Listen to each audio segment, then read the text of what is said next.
Captain Midnight. This video is brought to you by Nebula. So, my original version of this was going to start with a discussion of the state of the Marvel movies. You know, place this movie within the larger context of the MCU these past few years, and maybe talk about what a breath of fresh air it is after Quantumania. And I might still do a little bit of that later, but I ultimately came to the conclusion that it just didn't feel right. Because Guardians of the Galaxy Volume 3 is not really concerned with being an MCU movie. There's no Kang name drop or Thor cameo. It's engaged with something a lot more satisfying, just being the conclusion to a great trilogy of movies. Sure, the film does have to address Infinity War and Endgame a bit, and a mention is made of the Mantis-Quill half-sister discovery from the holiday special, but for the most part, these three films feel pretty cohesive by themselves. Overall, Guardians of the Galaxy Volume 3 was everything I wanted it to be, and though I will get into a few issues that I had with it near the end, it was great to walk out of one of these films and actually feel like it completely nailed what it was going for, both as a standalone work and as a conclusion to James Gunn's series. I want to go over all of it here, so here's your spoiler warning before we just jump into it. Get ready for action with Star-Lord, Gamora, Drax, Rocket, and Groot. I am Groot. I think one thing I really like about this movie, and really about this screenplay, is just how many characters it's able to juggle really effectively. And I don't just mean the team, though definitely them too, but even everyone else. From the larger supporting roles like Sean Gunn's Kraglin and Elizabeth Debicki's Aisha, to the smaller ones like Nikito Santos' Recorder and Nathan Fillion's Security Guard. They all get both comedic and even some dramatic beats, and all really feed into the tonal balancing act that is the Guardians franchise. In terms of the team itself, I honestly think this ensemble has never been stronger. I know in a lot of ways this is Rocket's movie, and I'll get to that of course, but everyone on the team gets some really meaty material here. Especially with characters like Drax and Mantis, it would be so easy to lean on them for a lot of one-note jokes and nothing more. It's really not hard to picture a version of this movie that's like 20% more Love and Thunder, where that's exactly the case. Thankfully, it just isn't here. All the comedic beats you'd expect are present, and with Mantis especially, I thought most of them really landed, but that's never all they are.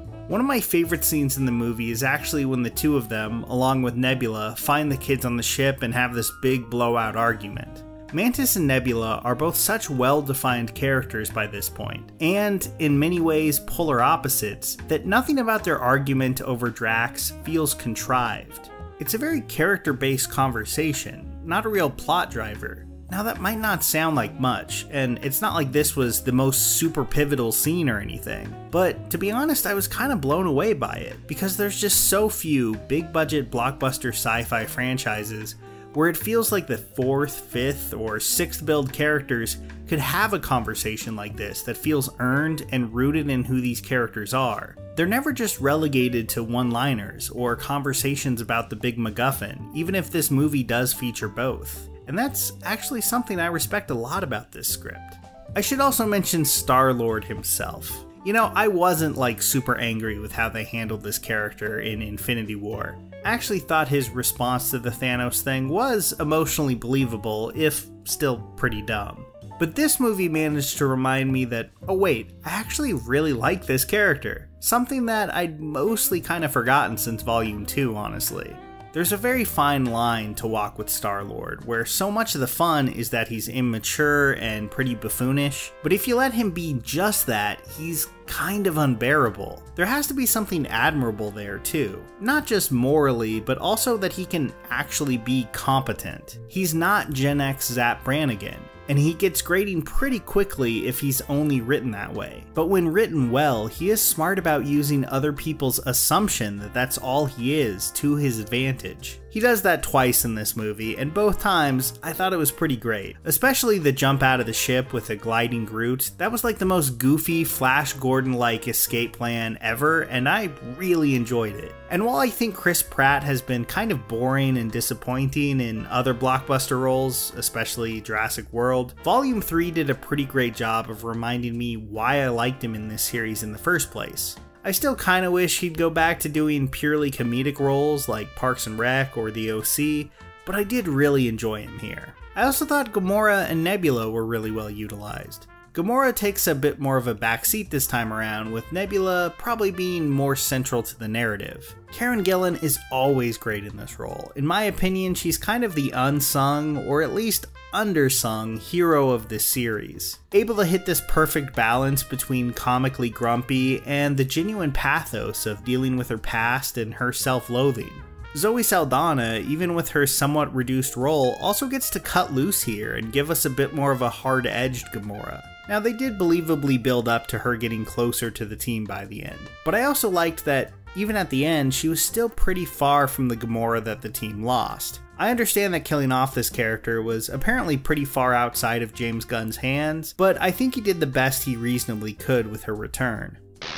The name is Rocket. Big blast in Rocket Raccoon. He's extremely locked and loaded. And then, finally, Rocket Raccoon. And look, what happens in his flashbacks is very predictable. Of course it is. We all know where Rocket ended up. And a more cynical viewer might even say that all of Rocket's cute island of misfit toys animal pals getting shot was maybe an overly cheap and emotionally manipulative move. In the abstract, I might even agree with that, but what can I say? Those scenes were just really, really effective. The second we see what happened to Floor, the High Evolutionary sealed his fate as maybe the most hateable, most despicable villain in MCU history. Now, I don't think the High Evolutionary is anything particularly special on the page, especially in the present day scenes, but the actor is great and he's particularly chilling in the flashbacks, where you get the distinct feeling that, despite everything he may say, the guy really does derive a lot of joy from this cruelty. I wish we'd gotten a little more context for what his ultimate goal was and what his perfect planet was supposed to be like, but with how jam-packed this film is with characters, it makes sense there wouldn't be a lot of time for that. And even without that, I think it says a lot about him that despite all of his power and his condescension, he's unable to use that cosmic imagination to dream up a better world than like 90s suburbia. As for Rocket himself, they've obviously been holding off on his backstory for a long time now, and it paid off big. Bradley Cooper never did any press for this movie, but I think he gave his best Rocket performance here. And the development of Rocket, from this wide-eyed dreamer to the bitter and jaded character we've known, to finally truly embracing who he is, while not surprising, was just really well executed. I mean, they really built up and earned this character just saying his comic book name. I know so far I've been really positive, but like I said, I do have a few issues, and most of them come down to the ending. For one thing, I think the movie just ends a few too many times, which is not shocking for the end of a trilogy, but by the time that Drax was breaking out into dance, putting a cutesy little bow on his line from the beginning of the movie, I really thought we had tipped a little too far into syrupy sweet territory, with the film in general just maybe taking one victory lap too many. Also, as with any MCU movie, not all the humor lands. I know I was pretty tired of the Cosmo bad dog bit by the end, especially since how that little comedic subplot was going to conclude was basically lit up with neon signs from the start. Oh, and I'm sure this version of Adam Warlock just isn't going to sit well with a lot of comic readers out there. It was really weird for me at first, but I think Will Poulter is well cast and funny, even if it's pretty clear that the MCU is just never going to give audiences a take on that character that Jim Starlin fans might have preferred.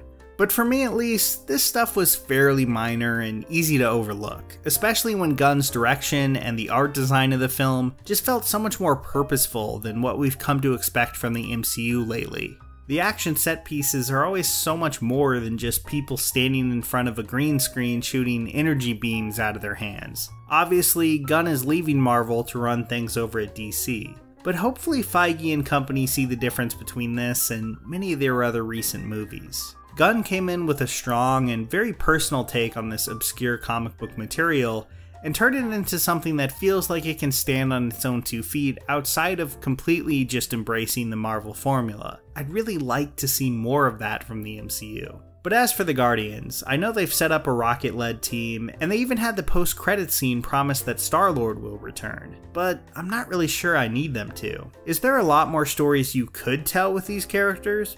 Definitely. But I'd honestly respect it if they didn't go down that road for once. Despite a rocky holiday special and an appearance in a bad Thor movie, the Guardians have always remained one of the best corners of the MCU, and this absolutely felt like the ending their series deserved. I'll always love the inclusion of the Zune in these movies, a shining example of a mostly forgotten piece of technology. Another one that I know Star-Lord would appreciate is the Game Boy camera. I bring it up because I just watched a great video on it on my streaming service Nebula. Creator Epos Vox's A Handheld Detour, which goes into absurd detail about the development and tech of this kind of amazing and mostly forgotten piece of hardware. Great original finds like that are all over Nebula. I have some originals on there as well, and of course my videos there are always ad-free. And I'm far from alone, with great creators like Tail Foundry, Cinema Wins, NerdSync, Nando V Movies, and so many more. So, if you sign up using the link below, you can support me directly and get both Nebula and Nebula classes for 40% off the annual plan. Basically, just over $250 a month. It's an incredible deal on a service that just keeps getting better and better. So check it out in the link down below. Here's a special tip for the fellas and girls who have not already joined Captain Midnight's new 1940 Flight Patrol. You'd better hurry up and join at once, because there's a big adventure ahead. The thing to do now is to get started, because we're going to have not only barrels of fun, but loads of free gifts and prizes too.